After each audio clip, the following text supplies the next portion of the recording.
오늘은 악한 자에게 이루어지는 일들이라는 제목으로 함께 은혜를 나누도록 하겠습니다. 여러분, 그 저축을 하십니까? 은행에 저축 같은 거 좀 하세요? 저축을 하는 사람들은 돈을 은행에 입금을 할 때마다 더 큰 기대를 갖게 되지요. 당장은 현금이 은행으로 가지만, 내 주머니를 떠나서 은행으로 가지만 그 돈이 나중에 나에게 더 큰 돈이 돼서, 더 크게 돼서 되돌아온다라는 어떤 그런 기대가 있기 때문입니다. 예, 마찬가지로 우리 성도들은 어떤 그 믿음의 열매를 차곡차곡 쌓아놓게 되면 하나님께서 반드시 그에 합당한 보응을 하신다라는 것을 확실하게 믿고 우리가 기대를 아마 할 것입니다. 물론 그 보응이 이 땅에서 이루어지지 않는다 하더라도 하나님은 우리의 어떤 소망, 우리의 어떤 의로운 그런 소망을, 그런 어떤 기대를 끝내 저버리지 않으시는 분이다라는 것을 우리는 너무나도 잘 압니다. 그래서 하나님의 뜻대로 구하고 또 하나님의 뜻대로 행하고 하는 사람들에게는 반드시 더 큰 것으로 갚아주시는 분이시다. 아멘. 여러분, 그러나 마찬가지 논리로 하나님께서는 악한 자에게도 마땅한 보응을 하신다는 것을 우리는 너무나도 잘 압니다. 이것은 우리가 성경을 통해서 아주 명백하게 이렇게 증거가 되어 있죠. 그러나 우리가 현실을 살면서 이렇게 가만히 현실 속에서의 삶을 이렇게 들여다보면 꼭 그런 것 같지 않은, 그런 것 같지 않게 느껴질 때가 있다라는 것이죠. 여러분 잘 아시는 빌 게이츠가 한 고등학교 졸업식에 가서 연설을 했는데요. 이런 연설을 했습니다. 인생이라는 것이 그렇게 공평하지만은 않다. 이 사실에 익숙해져라. 라는 그런 말을 했어요. 인생이란 공평하지 않다. 이 사실에 익숙해져라.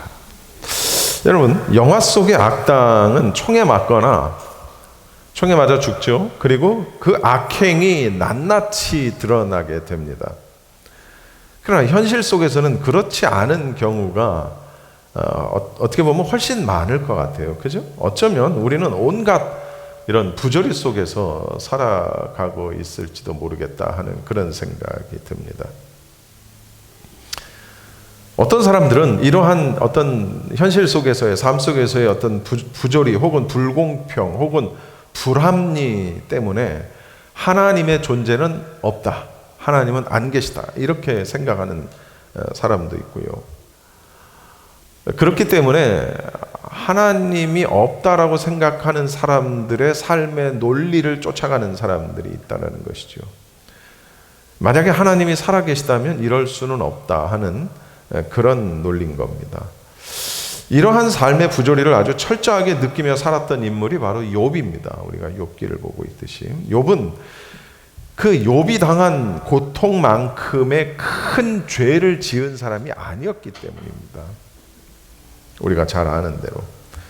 그러나 욥의 친구들은 욥이 네가 지은 죄가 너무 크기 때문에 이런 큰 벌을 받는 것이다, 그러니 회개하라, 이런 말을 늘어놓게 되지요. 정말 욥은 정말 그 부조리한 고통을 오랫동안 받았던 인물입니다. 하지만 영원히는 아니에요. 하나님의 때에 하나님께서 나타나셨습니다. 그리고 하나님께서는 그 욥이 부조리한 고통 가운데에서 끝내 인내한 것을 굉장히 기뻐하셨다라는 게 이제 우리가 욥기를 쭉 보면 알 수 있습니다. 여러분, 그 욥의 친구들은 욥을 큰 죄를 지은 죄인으로 봤지만 실상은 그렇지 않았다라는 것이죠. 그들이 생각했던 인과관계, 네가 죄를 그렇게 많이 졌으니까 그런 벌을 받지라는 어떤 원인과 결과, 인과관계에 비추어서 봤을 때 욥의 경우는 그렇지 않다라는 겁니다. 굉장히 부당하게 보이는 고난이었다라는 것이죠. 그러나 이렇게 믿음이 선한 사람들에게, 믿음이 좋은 사람들에게도 이런 일들이 일어나지만, 그러나 우리가 또 하나 우리가 알아야 될 것이 뭐냐면, 분명히 악한 자들에게는 그들이 받을 분깃이 분명히 있다. 악한 자들이 받을 분깃이 있다. 다시 말하면 악한 자들에게 일어날 일들이 있다라는 것을 우리는 또 한편으로는 잘 알고 있습니다. 그게 이제 오늘 본문입니다. 오늘 욥의 말을 빌어서 악한 자들에게는 어떤 일들이 이루어지는지에 대해서 한번 내용을 살펴볼 것입니다. 그래서 13절에 보면 악인이 하나님께 얻을 분깃, 포악자가 전능자에게서 받을 산업은 이러하니라. 이렇게 시작이 됩니다. 여기서 말하는 악인이 하나님께 얻을 분깃의 이 악인이 가진 원어의 뜻은 이런 겁니다. 불경건한 자라는 뜻이에요. 정확하게 표현하자면 그걸 우리는 이제 성경에 악인이라고 번역을 했는데, 우리가 생각하는 악인은 살인, 강간, 사기, 이런 거 우리 얼른 떠오르시잖아요. 거짓말하는 자. 그런데 성경에 악인을 뭐라고 표현을 했냐면 불경건한 자. 이게 가만히 그 뉘앙스가 불경건한 자? 그럼 왠지 그렇게 악한 것 같지 않아. 그렇죠? 우리들 중에도 불경건한 자가 있는데, 저 같은 사람, 우리 중에 내가 경건하지라고 느끼는 사람 없을걸요? 내가 경건하지라고 느끼는 그 순간 그 사람은 경건한 게 아닌 거거든. 그러니까 불경건한 자. 여러분, 생각을 달리 해야 됩니다. 무슨 얘기냐? 악한 자, 악인에 대한 그 성경적 범위가 이렇게 넓다라는 거예요. 여러분, 살인한 자, 도둑질한 자, 폭행하는 자, 강간하는 자, 거짓말하는 자, 사기치는 자만 악인이 아니라는 거예요. 경건하게 살지 못하는 것도 악인이라는 거예요. 그러니까 얼마나 그 범위가 커요. 악한 자의 범위가. 여러분, 우리는 죄인입니다. 우리는 악한 자예요. 여러분, 오죽하면 사도 바울이 내가 죄인 중에 괴수다. 사도 바울이 무슨 괴수야? 사도 바울은 죽은 자도 살리고 그가 썼던 손수건만 얹어도 사람이 살아나고 병든 자가 고침을 받고, 이 우리가 보는 이 성경 교리의 대부분을 사도 바울이 썼는데 무슨 사도 바울이 괴수예요? 아니죠. 그러나 사도 바울은 자신을 뭐라고 해요? 나는 죄인 중에 괴수니라. 여러분, 사도 바울이 괴수면 우리는 뭘까요? 우리는 뭐라고요? 네, 쫄개일 수도 있고 더 큰 괴수일 수도 있고, 아무튼 그러니까 이 악한 자의 범위가 굉장히 넓다는 걸 우리는 잘 알아야 되고요. 그 다음 여기서 포악자라고 번역이 되죠. 포악자가 전능자에게서, 이 포악자는 굉장히 난폭한 압제자를 뜻하는 거예요. 여기서 말하는 분깃, 내가 받을 목 얘기하는 거예요. 그러면 악한 자가 받을 분깃이 뭐냐? 악한 자가 받을 그들에게 이루어질 일들이 무엇이냐? 오늘 세 가지를 여러분들에게 살펴보면서 말씀을 나누도록 하겠습니다. 여러분, 첫째, 눈에 보이는 멸망입니다. 눈에 안 보이는 멸망이 아니라 눈에 보이는 것들의 멸망이라는 걸 우리는 알아야 합니다. 눈에 보이는 것들의 멸망. 자, 14절에서 19절까지입니다. 이 14절에서 19절은 다시 한번 읽을 텐데요. 이거는 제가 하나하나 주해를 하지 않겠습니다. 안 해도 돼요. 읽으면 그냥 이해가 되는 거니까. 따라서 14절에서 19절까지 여러분들이 읽으실 때 글자를 읽지 마시고 내용을 읽으세요. 무슨 얘기인지 아시죠? 다 같이 시작.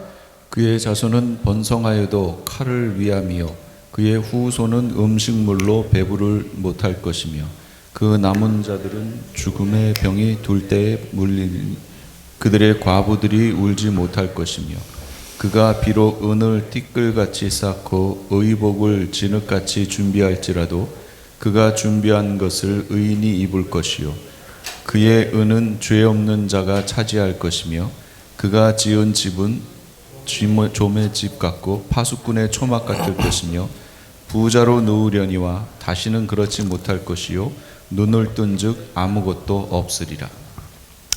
여러분, 이해가 되셨죠? 이거 제가 굳이 풀이 안 해도 되겠죠?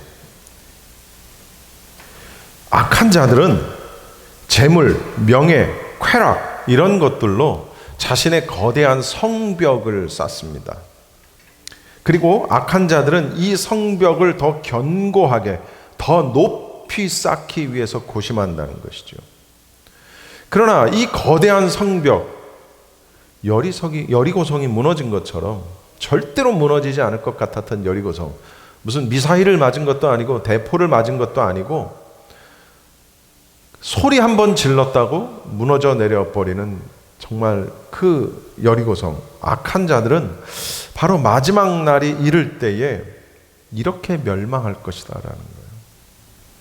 세상의 자랑은 여기 오늘 쭉 읽은 대로 자기가 누리고자 했던, 갖고자 했던, 사람들에게 보이고자 했던 세상의 자랑은 다 자취를 찾을 수 없을 정도로 철저히 멸망할 것이다. 여러분 시편 말씀 한번 보시죠. 시편 73편 19절을 한번 읽어봅시다. 시작.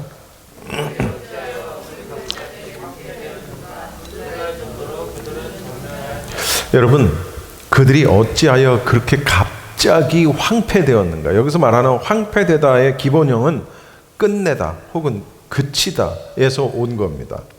이것은, 이 단어는 어디에 많이 쓰이냐면 특별히 하나님의 심판에 대해서, 또 특별히 종말에 있을 여호와의 심판 날에를 말할 때 자주 쓰이는 단어입니다. 그들이 어찌하여 그렇게 갑자기 멸망하였느냐라는 거예요. 황폐되었느냐. 여러분, 우리는 악한 자들은 물론이고 그 자손이 굉장히 번성하는 것을 종종 목도합니다. 그러나 그것은 칼을 위함일 뿐이다라는 거예요. 부요한 악인의 재물은 그 후손을 배부르게 못한다라는 거예요. 재물이 아무리 많아도 결국은 그가 지은 집이 마치 좀의 집같이 멸망당하며 썩어질 것이다. 그러니까 이 얘기는 다시 말하면 무슨 얘기냐? 악한 자들이 부자가 되기도 하고, 악한 자들이 재물을 많이 모으기도 하고, 악한 자들의 집이 점점 더 커지기도 하고 그렇게 된다는 거예요. 근데 우리는 그것만 보죠. 어떤 그 현상을 보는 것이죠. 그 현상을 보면서 굉장한 어떤 비애를 느끼고 되고 어떤 괴리감을 느끼게 되죠. 그러나 그들의 분깃은 그렇지 않다는 거예요. 썩어 없어진다는 거예요. 썩어 없어진다. 자신의 분깃이 무엇인지 모르고 날뛰는 악인들, 참 불쌍한 사람들이죠. 따라서 우리는 여러분, 눈에 보이는 게 다가 아니다. 눈에 보이는 게 우리를 유혹하기 쉽고 눈에 보이는 걸 우리는 쫓기 쉽지만, 그러나 우리가 눈에 보이는 것을 의지하지 말아야 한다는 것이 신앙이라는 거예요. 악한 자의 재물을 부러워하지 말아야 되는 게 신앙이라는 거예요. 왜? 그들의 소유는 부정한 것이고, 그리고 그들의 소유는 반드시 썩어서 없어질 것이기 때문에 부러워할 필요가 없다라는 거예요. 그런데 이게 현실 속에서 이게 보면 이게 참 배앓이가 꼴리거든요. 짜증나고, 하나님 도대체 이게 뭡니까? 김동길, 이게 뭡니까? 이런 말이 절로 나올 때가 참 있다라는 것이죠. 착한 사람은, 믿음 좋은 사람은 건강했으면 좋겠고, 오래 살았으면 좋겠고, 잘 살았으면 좋겠고, 행복했으면 좋겠는데, 근데 욥처럼 신앙생활 잘하는 자식들이 범죄할까 봐 늘 그들에게 하나님 앞에 죄를 회개하게 만들고 제사를 지내고 하던 욥의 가정에 그런 엄청난 끔찍한 일이 일어나는 거예요. 여러분, 그런 일을 볼 때마다 하나님, 이게 뭡니까? 하나님 살아계시는 거 맞아요? 이렇게 된다는 거예요. 그러나 그들의 소유는 부정한 것이기 때문에 반드시 썩어서 없어질 것이다. 자, 두 번째, 악한 자들의 분깃이 뭐냐? 그것은 마음의 불안과 두려움이다. 같은 말이죠, 뭐. 마음의 불안과 두려움이다. 20절 한번 읽어보겠습니다. 20절 시작.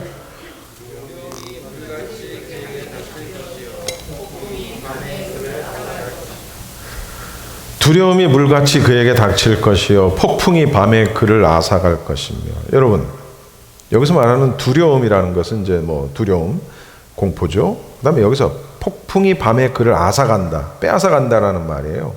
이것은 그 원어의 뜻이 가나브인데, 이건 도둑이 탈취물, 뭔가 물건을 몰래 훔치는 것처럼 아무도 모르게 사악한 자의 영혼을 움켜서 채가버린다, 이런 뜻이에요. 폭풍이 밤에 그를 아무도 모르게 채가버린다, 그런 뜻이에요. 여러분, 두려움이 물같이 그에게 닥치고, 누구에게? 악한 자에게. 그 다음에 폭풍이 밤에 그를 순식간에 휘감아서 움켜 채가버린다는 거예요. 그것이 또 어떻게 표현이 되냐면 21절을 한번, 여기서 말하는 동풍이라는 거, 동풍, 이 원어의 뜻은 카담인데, 이거는 사막에서 불어오는 굉장히 뜨겁고 건조한 바람을 얘기하는 겁니다. 이게 얼마나 뜨겁고 건조하냐면 식물을 다 말라버리게 만드는 거예요. 여러분, 땅에 식물이 다 말라버리면 땅은 어떻게 될까요? 황무지가 되는 거예요. 식물이 다 죽을 정도인데 땅이 살겠냐고요? 못 살죠. 그러한 동풍이 불어서 뜨겁고 건조한 바람이 불어나면서 땅을 황무지로 만들어버리는 동풍이 그를 들어 올린대요. 들어 올린다는 게 무슨 얘기냐면, 정확한 원어의 뜻은 날려버린다는 뜻인데, 여러분 회오리 바람 같은 거 있잖아요. 회오리, 여러분 그 토네이도 부는 거 TV에서 보셨죠? 보면 뭐 어마어마한 트럭이나 이런 것들이 그냥 성냥갑처럼 그냥 들어 올려서 저 몇 마일 뒤에 떨어지고 뭐 그런 거 보셨잖아요. 그 존재 자체를 흔적도 없이 없애버린다는 거예요. 동풍이 그를 들어 올려서 물건을 날려버리는데 그 존재 자체를 흔적도 없이 날려버린다. 누구에게? 악한 자에게. 불안해서 살 수가 없죠. 여러분, 두려워서 살 수가 없어요. 여러분, 얼마나 불안할까요? 얼마나 여러분 두려울까요? 아무리 많은 재물이 있다 할지라도 악한 자의 마음에는 부요함이 그 마음에 평안함이 없는 거예요. 근심만 있는 거예요. 여러분, 그래서 악한 자의 집의 담장은 항상 높은 거예요. CCTV도 여러 개 있는 거고, 여러분 시크릿 가드 경비원도 여러 명 있는 거고, 우리 집에는 하긴 뭐 그런데도 도둑이 오더만 오기는. 여러분, 마음이 불안한 자, 두려운 자, 잃을 것이 많고 그 잃을 걸 잃지 않기 위해서 애쓰는 자들은 담이 높아지는 거예요. 악한 자들은 두려움을 열매, 아주 쓰디쓴 열매로 씹을 수밖에 없다라는 것이죠. 우리 잠언 28장 1절을 한번 같이 읽어봅시다. 시작. 악인은 쫓아오는 자가 없어도 도망하나 의인은 사자같이 담대하니라. 여러분, 이게 어떤 얘기냐? 악인이라는 것은 한마디로 하나님을 모르는 자를 말하는 거예요. 하나님을 모르는 자, 혹은 하나님을 믿지 아니하는 자. 스스로 범한 악행에 따른 어떤 죄의식, 악행에 따른 죄의식, 요 말 중요합니다. 그리고 보복에 대한 공포, 이런 걸로 인해서 항상 그 마음이 눌려 있기 때문에 누구든지 두려움의 눈으로 보고 의혹의 눈으로 그를 보는 거예요. 여러분, 만약에 베드로가 예수님을 3번 부인하잖아요. 그렇죠? 무엇이 있기 전에 3번 부인하죠? 닭이 울기 전에 3번 부인해요. 만약에 베드로가 예수님을 3번 부인하고 난 다음 마귀의 죄의식에 사로잡혔다면, 그러면 베드로는 그 다음부터 어떻게 했을까? 설교 준비하면서 문득 그 생각이 났어요. 만약에 그러면 베드로가 만나는 닭들마다 다 죽였을 것 같아. 그게 진짜 그렇게 혼자 생각하면서 혼자 피식 웃었다니까? 똑같이 그렇게. 왜 그 생각이 났는지. 그렇지 않겠을까요? 그렇지 않을까요? 닭을 볼 때마다 주님을 부인하던 죄의식이 되살아나서 이렇게 가다가 꺾이고 그러면 그냥 죽이고, 꺾이고 그러면 그냥 죽여버리고 그랬을 것 같아요. 베드로에게는 죄의식이 있었지만 그것이 마귀가 주는, 악한 자가 주는 죄의식이 아니었다라는 것이죠. 만약에 그랬다면 베드로는 늘 불안하고 그냥 닭이 없는 동네 가서 살기를 원할 것이고 뭐 그랬을 거예요. 하지만 베드로는 꺾여 오는 닭을 모조리 죽인 게 아니라 그는 회개했고, 그리고 사자처럼 앞만 보고 달리고 좌우를 살피지 않았던, 그래서 십자가에 거꾸로 매달려서 순교했던 사도, 12사도 중에 최고의 사도, 그 베드로가 됐어요. 여러분, 그 죄의식이 악한 자가 주는, 마귀가 주는 불안과 두려움에 대한 죄의식이 아니었다라는 것이죠. 그러나 마귀가 주는 죄의식은 늘 불안과 공포 속에, 두려움 속에 있을 수밖에 없다라는 것이죠. 그래서 우리도 이 두려움의 길에 서지 말고 오직 의인의 길, 하나님의 길, 의인의 길로만 행해야 된다라는 것을 이 시간 다시 한번 우리가 깨달을 수 있기를 원합니다. 자, 그 다음에 마지막으로 3번째가 뭐냐? 이게 정말 중요합니다. 3번째는, 여러분, 유기라는 말 알아요? 하나님으로부터의 유기. 22절을 읽어봅시다. 시작.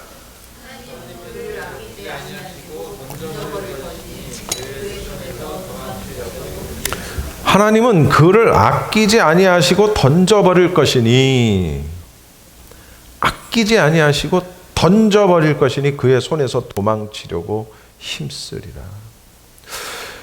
여러분, 악인이 받을, 불신자가 받을 분기 가운데 가장 무서운 게 바로 이거라는 거예요. 하나님으로부터의 유기, 내침, 순우리말로 내침. 여러분, 하나님이 정하신 때가 되면 더 이상 악한 자들에 대한 하나님의 자비와 긍휼이 보이지 않으실 때가 있다라는 것이죠. 그들을 심판하셔서 완전히 멸망시켜 버리신다라는 겁니다. 그렇게 되면 그 사람들은 어디로 가게 되는 걸까요? 멸망의 처소가 어딜까요? 지옥이죠. 우리 요한계시록에서 말하는 불못, 지옥. 여러분, 지옥은 어떤 곳일까요? 지옥은 어떤 곳일까요? 여러분 아시다시피 제가 이 발 좀 다쳤어요. 사실은 지금도 좋지가 않은데, 제가 지난주 한 2주인가 제가 샌들을 신고 왔는데, 이 샌들을 신고 오는 게, 사실 옛날에 우리 교회에 나왔던 교인 중에 제가 샌들을 신었더니 샌들 신었다고 뭐라고 하는 교인도 있었어요.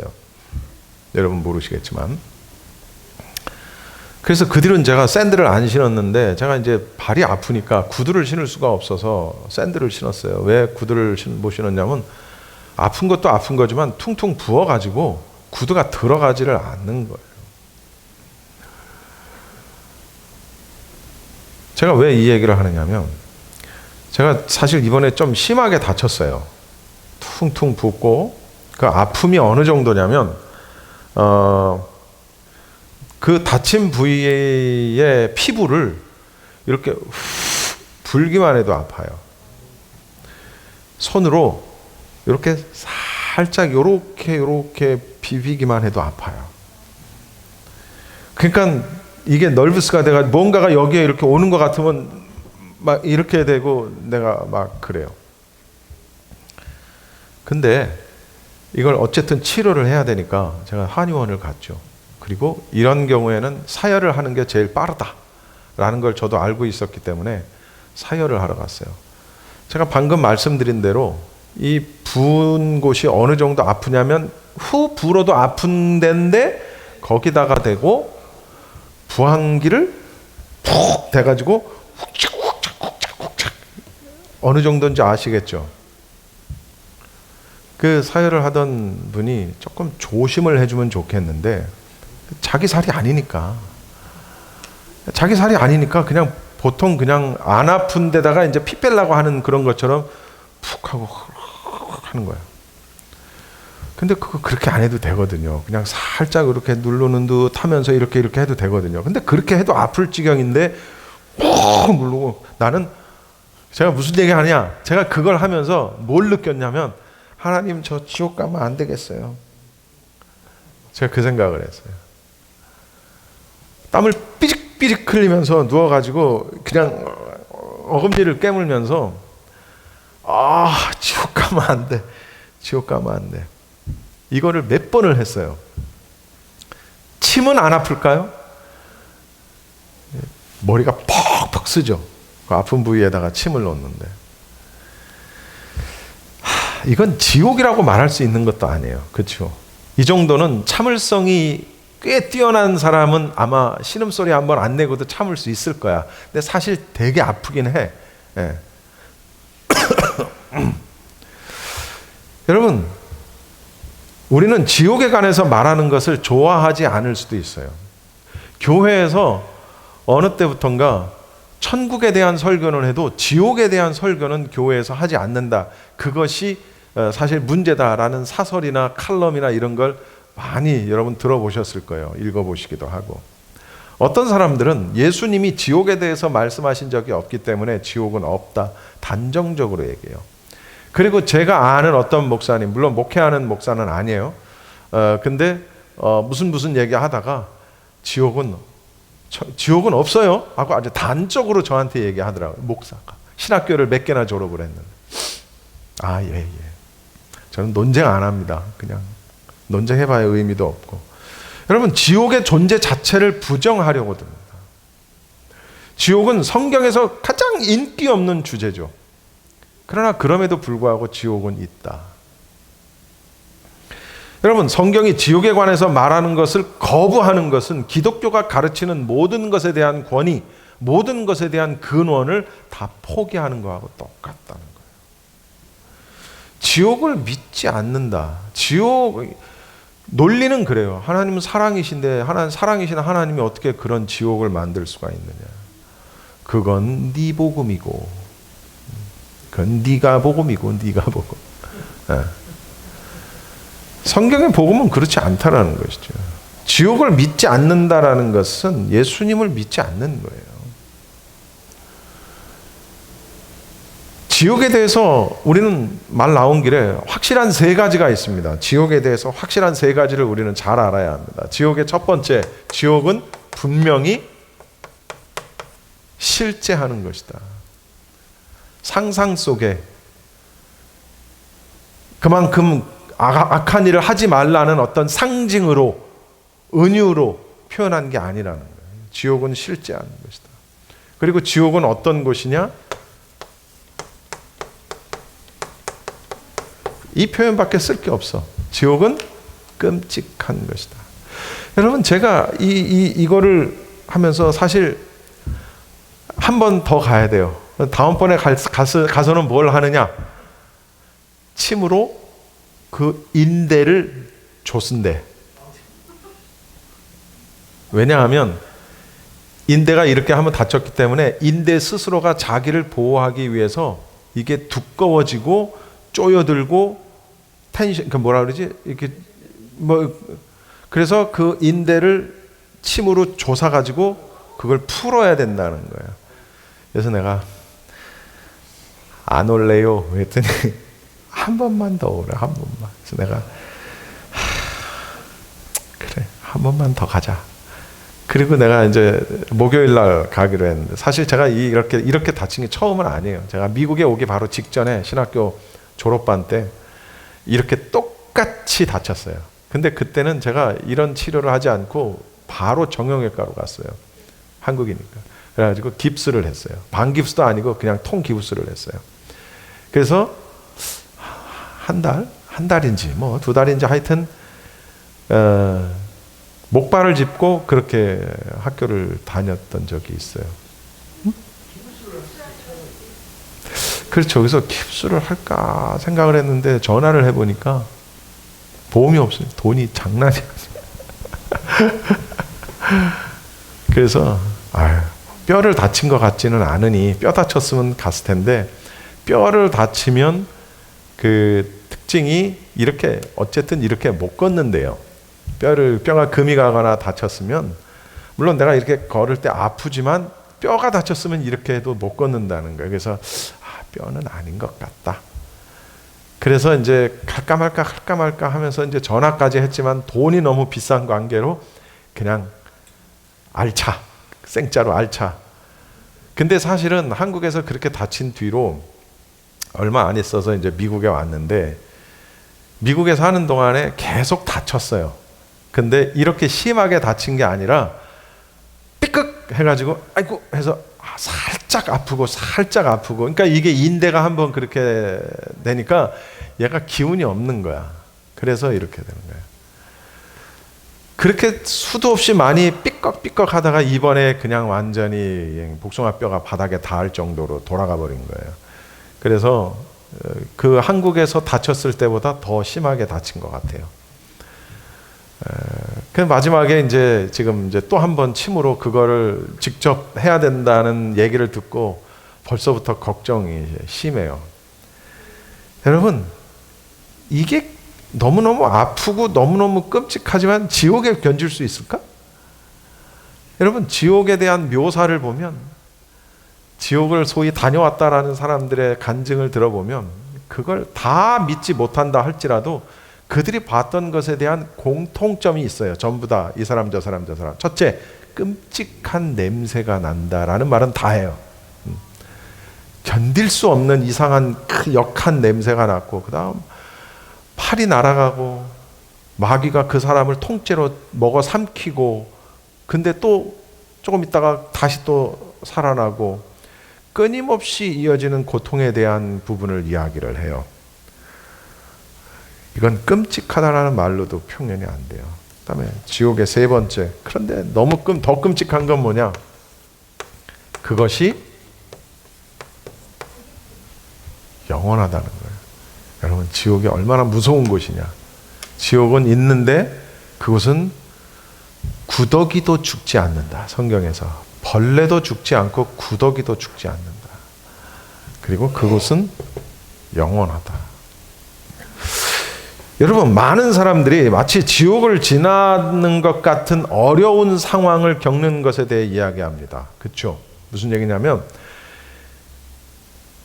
내가 얼마나 힘든 줄 알아? 내가 얼마나 아픈 줄 알아? 내가 지금 얼마나 힘든 상황을 거치고 있는 줄 알아? 나는 지금 지옥을 경험하고 있는 거야. 이런 표현을 쓴다는 거예요.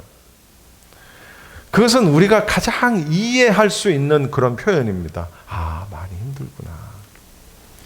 물론 그것을 우리가 이해할 수는 있지만, 그렇지만은 어떠한 문제를, 내가 닥치는 문제를, 그것이 몸이든 정신이든 무엇이든 그것을 지옥으로 묘사하는 것은 옳지 않다라는 거예요.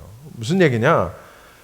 어떤 상황에 대한 극박함 혹은 무거움, 힘듦, 이런 것들을 표현할 수는 있지만, 그러나 그러다 보니까 지옥의 현실을 너무 평범하게 만들어버린다. 아무것도 아니고 견딜만 한 것으로 만들어버린다. 여러분, 이 세상에서 사람이 겪는 일은 지옥의 공포와는 비교가 될 수 없는 거예요. 발목에 사혈을 하고 침을 맞으면서 느낀 아픔은 아프긴 했지만 그것이 지옥의 아픔일 수가 없는 거예요. 성경은 지옥에 대해서 뭐라고 얘기하느냐? 파괴, 파멸, 바깥 어두움, 벌레가 죽지 않는 곳, 울음소리, 불의 호수, 그리고 두 번째 죽음. 여러 가지 말로 지옥을 표현을 해요. 성경에 지옥이 없다고요? 네. 여러분, 세속적인 매체에서 천국은 지루하다라는 표현을 하는 게 있습니다. 제가 예전에 TV에서 산속에서 사는 중년의 부부의 일상을 그린 그런 뭔가를 제가 본 적이 있어요. 근데 그 중년의 부부가 이런저런 얘기 끝에 무슨 얘기를 하냐면, 천국은 너무 재미없을 것 같대. 너무 지루할 것 같고 재미없을 것 같다고 말을 해요. 제가 그 생각을 했어요. 만약에 그들이 지옥을 경험하게 된다면 그렇게 말했던 자기 혀를 아마 뽑아버릴 거야. 천국이 지루하다고? 혀를 뽑아버릴 거야. 여러분, 성경은 지옥이야말로 진짜 재미없는 곳이라고 말하죠. 생명을 주시고 복을 주시는 하나님과 완전히 단절된 곳이라는 걸 우리는 알아야 합니다.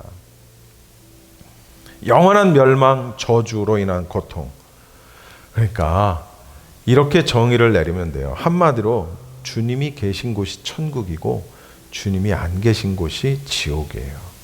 그런 의미로 따지면 이 땅에서도 마찬가지라는 거예요. 우리가 이 땅에 살면서 구원을 약속받은 우리는 이미 이 땅에서부터 천국을 누려야 한다는 것이죠. 우리의 삶 속에, 우리의 가정 안에, 내 마음 안에, 우리의 교회 안에, 우리가 머물고 있는 곳 안에 하나님이 안 계시면, 주님이 안 계시면 그게 지옥인 거예요. 아무리 돈이 많고 아무리 명예와 권력이 뛰어나다 할지라도 그것은 언젠간 다 소멸해 버릴 것이기 때문에 그것이 지옥인 거예요. 그러나 우리가 먹을 것이 없어서, 우리 중에 먹을 것 없는 사람은 없겠지만 어쨌든 우리가 너무 가난하고 우리가 너무 몸이 병약하고 우리가 너무 이 세상에서 많은 것들을 누리지 못한다 할지라도 우리 마음속에, 내 안에, 내가 주님 안에 우리가 거한다면 우리는 이미 천국을 경험하고 있는 거라는 것이죠. 여러분, 마음속에 주님이 없고 천국이 없는 그 마음이 지옥인 거는 정말 그것도 지옥인 거예요. 그러니까 이미 이 땅에서부터 천국을 누려야 한다는 것이죠. 하나님께로부터 내침을 받은 악인은 아무리 피하려고 해도 하나님의 진노를 피할 수 없다. 따라서 우리 성도들은 악은 그 모양이라도 버리라. 오직 떨리는 마음으로 하나님의 기뻐하시는 길에 서야 한다라는 겁니다. 마지막으로 성경 한 구절만 더 보겠습니다. 잠언 24장 16절이에요. 시작. 다시 일어나려니와 악인은 재앙으로 인해 엎드러지느니라. 여러분, 의인은 7번 넘어져도 일어난다는 거예요. 7.8기네? 근데 악인은 어떻게 된다고요? 재앙으로 인해 넘어진다는 거예요. 엎어진다는 거예요. 못 일어난다는 거예요. 여러분, 넘어지고 힘들어도 성도들에게는 다시 일어나게 하시는 하나님의 힘이 있지만 악한 자들에게는 그게 없다라는 거예요. 그게 차이라는 거예요. 여러분, 우리 성도들은 악인이 받을 분깃이 멸망, 두려움, 하나님으로부터 유기, 이런 것임을 우리는 기억을 해서 우리가 그럼 어떻게 해야 되느냐? 디모데에 있는 것처럼 믿음의 선한 싸움을 싸우고 반드시 승리해서 우리에게 주어진 구원의 약속을 붙들어야 한다는 거예요. 붙들어야 한다는 거예요. 여러분, 논리적으로 생각해 보세요. 한 번 구원이 영원한 구원이면 우리가 뭐 하려고 믿음의 싸움을 할까요? 우리가 한 번 회개하고 영접했으면 하나님의 자녀인데 왜 근데 성경은 자꾸 믿음의 선한 싸움을 싸우고 전신갑주를 입고 한 번 구원은 영원한 구원인데 왜